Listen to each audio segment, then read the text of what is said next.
ছোট, তুই বরং তরকারিগুলো তাড়াতাড়ি কুটে ফেল।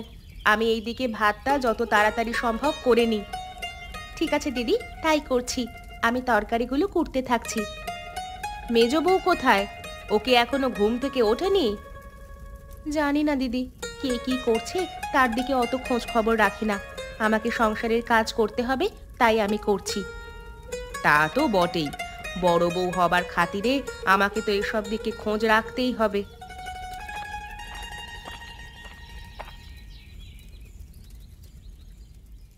অত সব দিকে চোখ কান দেওয়ার কোনো প্রয়োজন নেই দিদি। কে কি করছে না করছে সেটা তো তার নিজস্ব ব্যাপার। তাতে তোমাদের অত মাথা ব্যথা কিসের? আমার তো কোনো মাথা ব্যথা নেই মেজো। আমি আবার কি করলাম? কেন? তুমি যে এইমাত্র জিজ্ঞেস করলে মেজো বউ উঠেছে নাকি ঘুমাচ্ছে, সেই কথা জিজ্ঞাসা করবার অধিকার তোমাকে কে দিল? তুই তার মানে বাইরে দাঁড়িয়ে আমাদের কথা শুনছিলিস, তবুও রান্নাঘরে আসিসনি? গরমের মধ্যে এখানে এসে কি করব? এই তিন পরিবারের একটাই তো চুলা, সেখানে দুজন মিলে রান্না করলেই অনেক। আমার আবার কিসের প্রয়োজন? তুই এ কি বলছিস মেজো? আমাদের আবার তিন পরিবার কোথায়? আমাদের তো একটাই পরিবার, আর তার একটাই চুলা। এই তো পরিবার, যত সব। এই পরিবার বেশি দিন আর এক পরিবার থাকবে না, এই আমি বলে দিলাম। যেই পরিবারে কোনো মানুষের সম্মান নেই, সেই পরিবারে না থাকাই ভালো। তোমাকে আবার কি সম্মান দেওয়া হয় না এখানে দিদি? তুমি তো ঘরের কোনো কাজটাই করো না, সব তো আমরা দুজন মিলে করি। কি এত বড় কথা? আমি ঘরের কোনো কাজ করি না? বেশ, তাহলে তো এক পরিবারে থাকবার কোনো মানেই হয় না। আমি আজই এই পরিবারকে আলাদা করবার ব্যবস্থা করব। শুধু শুধু ঝামেলা বাড়াচ্ছিস মেজো। তোর এখানে আসার তো কোনো দরকার ছিল না। শুধু শুধু এখানে এলি কেন? আগে তো কোনোদিন এই চুলায় ঢুকিসনি তুই। আসবার তো দরকার থাকবেই না। আমি না এলে কি সুন্দর আমাকে নিয়ে চর্চা হয়। আমি এলাম বলে সেই চর্চা বন্ধ হয়ে গেল তো, তাই জন্যই রাগ হবে তো। আজকে আসুকো, তারপর আমি দেখাবো মজা।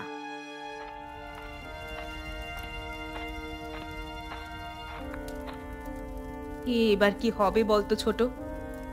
যা হবার তা দেখা যাবে। তুমি এত ভয় পেও না তো দিদি। ও সব সময় চালাকি করবে আর ওকে ছেড়ে দেব, সেটা তো হয় না।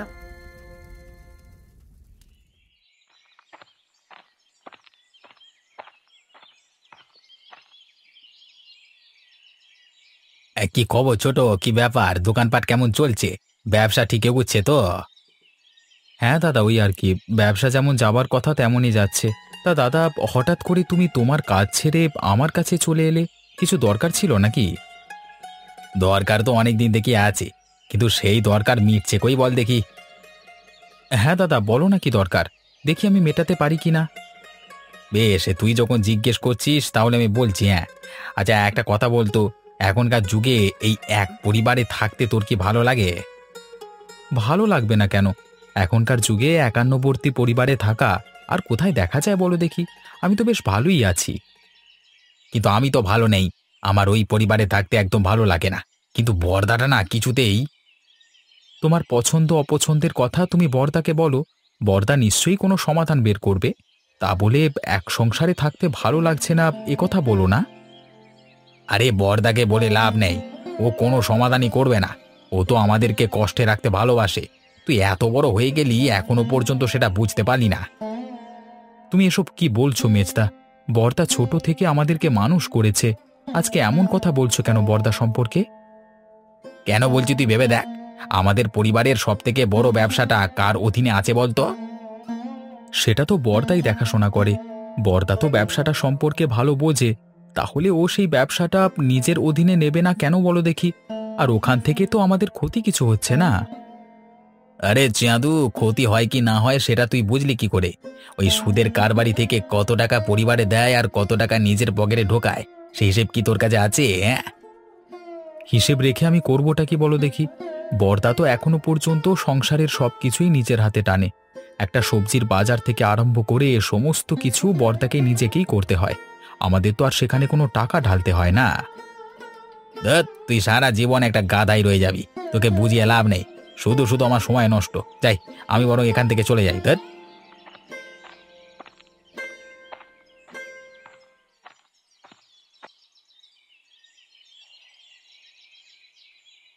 হয়েছে বাবু বলুন তো আপনার? আপনাকে ইদানিং খুব নিরাশ নিরাশ লাগছে, ব্যাপার কি?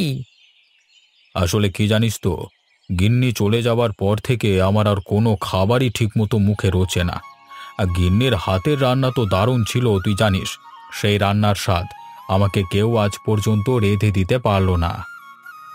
আপনি যদি বলেন তাহলে আমি দেশ বিদেশ থেকে ভালো ভালো রাঁধুনি আপনার জন্য এনে দেব। আপনি শুধু আমাকে অনুমতিটা দিন, দেখবেন তাদের হাতের রান্না আপনার মন ভরিয়ে দেবে। না রে নগেন, না। দেশ বিদেশের ভালো রাঁধুনি আনতে গেলে অনেক টাকা খরচ করতে হবে। আমার ইচ্ছে পূরণের জন্য অত টাকা খরচ করতে আমি রাজি নই। সেই টাকা যদি আমি গ্রামের উন্নয়ন প্রকল্পে খরচ করতে পারি, তাহলে সকলেই খুব ভালো থাকবে। সেটা আপনি ঠিকই বলেছেন বাবু, কিন্তু আপনার নিজের দিকটাও তো একটু ভাবতে হবে।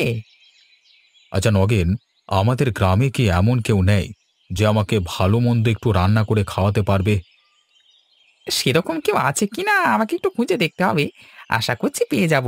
আমাকে একটু সময় দিন, হ্যাঁ। হ্যাঁ, আপনি যখন ইচ্ছে করেছেন যে গিন্নি মায়ের মতো হাতের রান্না আপনি খেতে চান, তখন আমি আপনাকে খাওয়াবোই খাওয়াবো।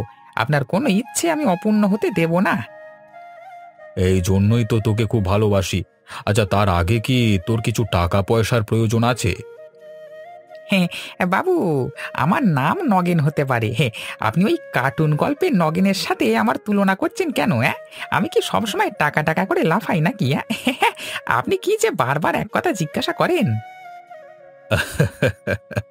ঠিক আছে, ঠিক আছে, আর জিজ্ঞাসা করব না। কি গো রেশমা, তোমাকে আজকে আবার উদাস বলে মনে হচ্ছে। তোমার দুই যা নিশ্চয়ই তোমার সঙ্গে ঝগড়া করেছে আবার। সে আর বলতে, সারা দিন তো আমাকে কথা শুনিয়ে মারছে। তোমাকে তো আমি কবেই বলেছি ওই পরিবার থেকে আলাদা হয়ে যেতে, তারপর নিজের স্বামীকে নিয়ে আলাদা পরিবারে নিজের মতো করে থাকতে। কিন্তু তুমি কি সে কথা শুনেছো আমার? আমি সেই কথা যখনই বলতে যাই তখনই বড় আর ছোট বউ এক হয়ে যায়, তারপর আমাকে কথা শোনাতে শুরু করে। তুমি তোমার স্বামীকে বলতে পারো না? তোমার স্বামীকে বললে নিশ্চয়ই কোনো একটা উপায় বের হবে। স্বামীকে তো বলি, ওদিকে স্বামীও বলে যে বড়দা নাকি আমাদের বাড়ির বড়, ব্যবসাটা নিয়ে সেখান থেকে টাকা পয়সা হাতিয়ে নিচ্ছে। ও মা, সে কি কথা! তোমরা এক পরিবারে থাকো আর তোমাদেরকে এড়িয়ে তোমার বড়দা এসব কাণ্ড করে বেড়াচ্ছে? বাবা রে বাবা, আমি হলে তো ওই পরিবার থেকে এক্ষুনি বেরিয়ে চলে আসতাম। সবকিছু ছেড়ে দিয়ে তো আর বেরিয়ে আসতে পারি না।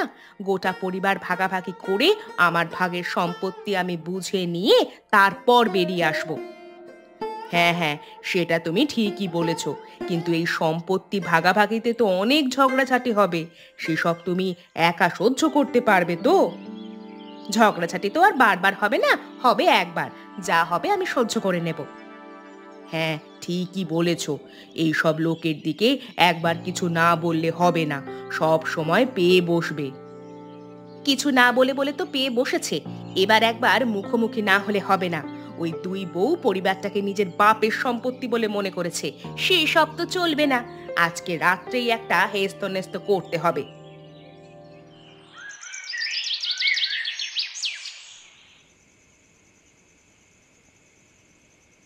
কি হলো গিন্নি, তোমার মন খারাপ মনে হচ্ছে? ব্যাপার কি? ব্যাপার আর তোমাকে কি বলি, আমাদের তিন বউয়ের এক পরিবারে থাকা সম্ভব নয়। এক পরিবার থেকে এক চুলায় রান্না করে আমাদের প্রত্যেক দিনই নিজেদের মধ্যে অশান্তি লেগে থাকে।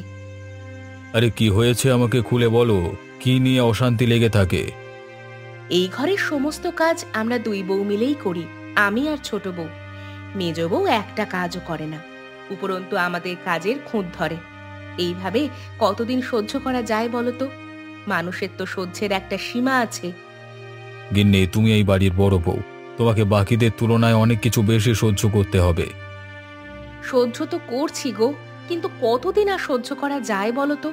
মেজ বউ যদি নিজেকে পরিবর্তন না করে এবং সারা জীবন যদি এভাবেই চলতে থাকে, তাহলে তো আর পরিবারে ভালোভাবে থাকা যায় না। আমরা যদি কিছু কথা শোনাতে যাই তাহলে হিতে বিপরীত হবে। আমাদের কথা শোনানো যাবে না, তাই চুপচাপ সহ্য করে যাওয়া আমাদের কাজ। সময় হতে দাও, ওরা নিশ্চয়ই নিজেদের ভুল বুঝতে পারবে। মেজ বৌদি সব সময় আমাদের দেখলেই ওরকম করে। তুমি এর একটা সমাধান করে দাও, এভাবে তো চলতে পারে না। কথাটা তুমি ভুল বলনি। আমি দেখি প্রায় আমার দোকানে মেজদা এসে বর্দার নামে কটু কথা বলে, কান ভাঙানোর চেষ্টা করে। তাই নাকি? কি বলে?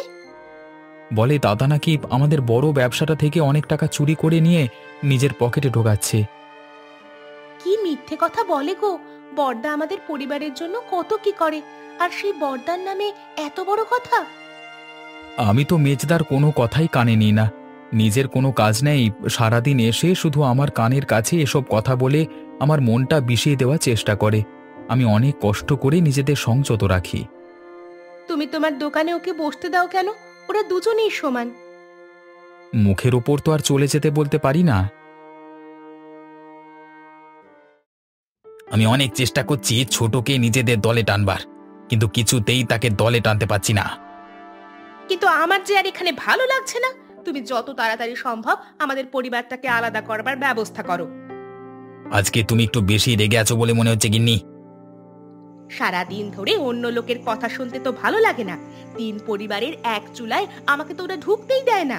ওরা নিজেরা নিজেদের ইচ্ছে মতো কাজ করে, আর আমি কিছু বলতে গেলেই যত দোষ। না গিন্নি না, এইভাবে আর এক পরিবারে থাকা যায় না। কালকেই আমি দাদার সাথে কথা বলবো। একবার মুখোমুখি কথা বলবার প্রয়োজন আছে। জিনিসটা বড্ড বাড়াবাড়ির পর্যায়ে চলে যাচ্ছে। তোমার পেছনে ওই দুটো বউ মিলে সারাক্ষণ পড়ে আছে, এটা তো হতে পারে না। হ্যাঁ গো, তুমি অন্তত কিছু করো, না হলে তোমার ওই দুই ভাই আমাদেরকে আর বাঁচতে দেবে না।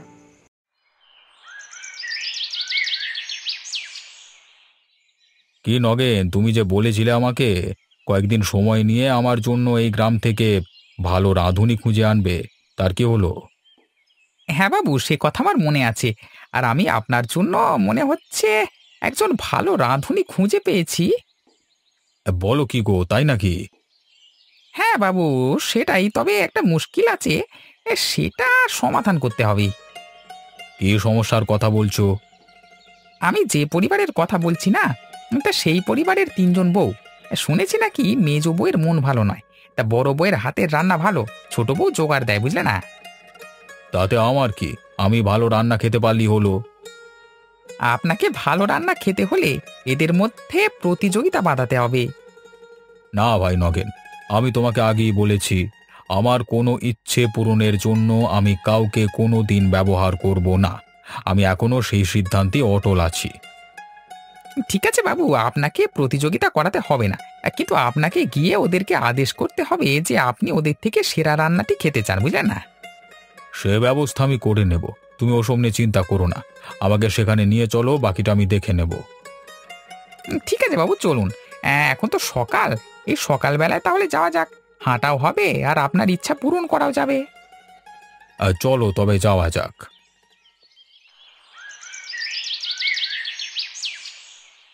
দাদা, তোমাকে আমি একটা কথা বলতে চাই। হ্যাঁ বল না, কি বলবি? আমার আর আমার স্ত্রীর এই সংসারে থাকতে ভালো লাগছে না, আমরা এখান থেকে চলে যেতে চাই।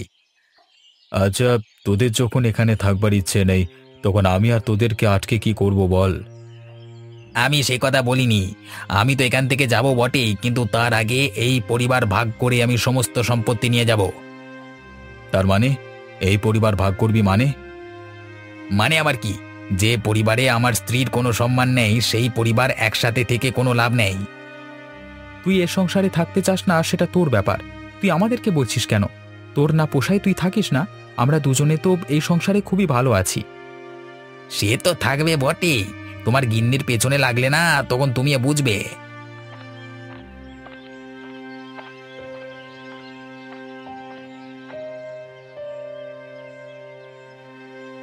কি কার পিছনে লাগে সেটা আপনি না জেনেই বলে দিচ্ছেন কেন দাদা? আপনার কি না জেনে কথা বলা উচিত হচ্ছে? ছোট বউ, তুমি আমাদের ভাইয়ের কথার মাঝখানে কথা বলতে আসবে না। কেন আসবে না? ও তো সারাদিন ঘরেই থাকে। অতএব ঘরে কে কি করে সেটা ওর থেকে ভালো কেউ জানবে না।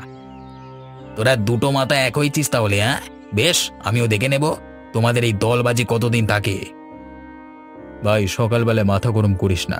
কাজকর্মের অনেক অসুবিধে হবে। তোর যদি একান্তই এই পরিবারে থাকতে ইচ্ছে না করে, তাহলে তার ব্যবস্থা আমরা করে দেব। তোর ভাগের কোনো জিনিস আমরা নেব না। দাদা ঠিকই বলেছে, আমাদের কিছুই প্রয়োজন নেই তোমার জিনিস। আর তুমি সকালবেলায় এই কথাটা তুলে ঠিক করনি, বুঝলে? আমি কি ঠিক করেছি কি ভুল করেছি সেই জ্ঞান তোর কাছ থেকে শুনতে হবে? এই রমেশ, ঠিক করে কথা বল।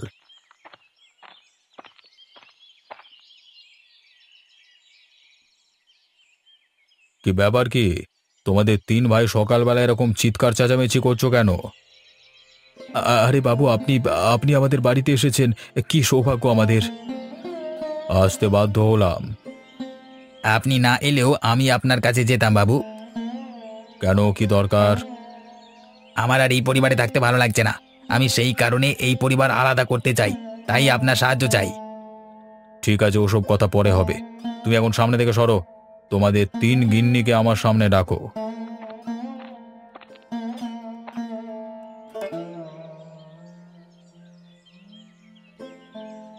শোনো তোমরা, আমার ইদানিং খুব ভালো রান্না খাওয়ার ইচ্ছে হচ্ছে। তা আমি গ্রামের সমস্ত লোকের কাছ থেকে শুনেছি যে তোমাদের ঘরে নাকি খুব সুন্দর সুন্দর রান্না হয়। তাহলে আমি তোমাদেরকে আজকে বলে যাচ্ছি, তোমরা তিনজনের মধ্যে যে আমাকে ভালো রান্না করে খাওয়াবে তাকে আমার তরফ থেকে নগদ ২,০০০ টাকা পুরস্কার দেব। কিন্তু বাবু, আমি তো তেমন রান্না বান্না পারি না, তাহলে রান্না করব কি করে? আমার বদলে বরং দিদি রান্নাটা করুক, আমি না হয় দিদিকে সাহায্য করব। বেশ, তুমি এই যে সত্যি কথা বললে যে তুমি রান্না পারো না, তাতে আমার খুব ভালো লাগলো। ঠং দেখলে বাঁচা যায় না। এতদিন ধরে তাহলে শিখলেটা কি, হ্যাঁ? এই কারণেই তুমি এই সংসারটা ভাঙতে চাও না, তাই না? নিজে করে খাবার তো মুরদ নেই। তুমি চুপ করো। আমার সামনে ঝগড়া ঝামেলা করবার চেষ্টা করবে না। তুমি কি রান্না করতে পারো? হ্যাঁ, পারবো না কেন? বেশ, তাহলে তোমার আর বড় বউয়ের মধ্যে আমাকে যে ভালো রান্না করে খাওয়াতে পারবে তাকে আমি পুরস্কৃত করব। আর রান্না আমার আজকে দুপুরের মধ্যেই চাই।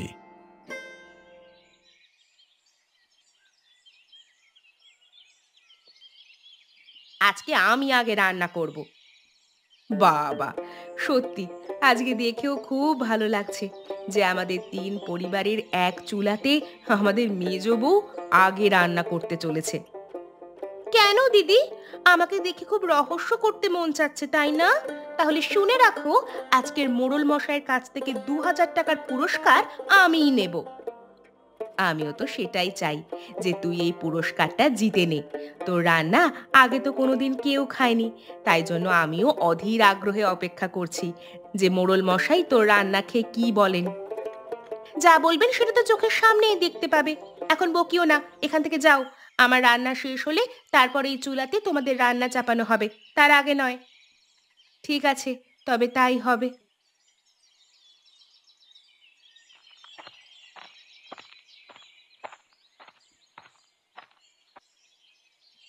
আহা, তোমাদের তৈরি রান্না থেকে খুব সুন্দর ঘ্রাণ বের হচ্ছে। আশা করছি আমার গিন্নির মতো রান্না তোমাদের দুজনের মধ্যে নিশ্চয়ই একজন কেউ করতে পেরেছে। এইবার তোমরা একে একে খাবারগুলো বাবুর সামনে রাখো। বাবু খেয়ে বলবেন কার রান্না কেমন হয়েছে।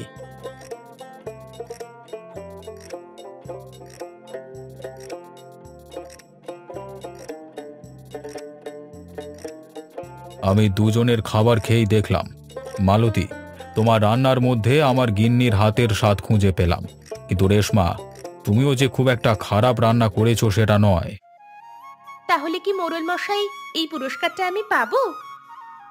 তার কোনো সম্ভাবনা আমি দেখতে পাচ্ছি না। ২,০০০ টাকার পুরস্কার আমি মালতীকে দিচ্ছি। বাবু, আমার একটা কথা ছিল। হ্যাঁ, বলো কি কথা? আসলে বাবু, আমার রান্না করতে আমাদের ছোট বউ আমাকে অনেক সাহায্য করেছে, কিন্তু রেশমা একা হাতে সমস্ত কিছু ব্যবস্থা করেছে। তাই আমি চাইছিলাম এই পুরস্কারটা তাকেই দেওয়া হোক। বেশ, তুমি যখন চাইছো তাহলে তাই হোক। আমি ২,০০০ টাকার পুরস্কারটা ওর হাতেই তুলে দিচ্ছি। সত্যি দিদি, তুমি আমাকে পুরস্কারটা দিতে চাও? আমি জানতাম যে তোর মধ্যে অনেক গুণ আছে, কিন্তু তুই সেই গুণ ভালোভাবে ব্যবহার করিস না। আসলে আমাদের তিন পরিবারের এক চুলা হওয়ার কারণে তুই কোনোদিন রান্না করার সুযোগই পাস না।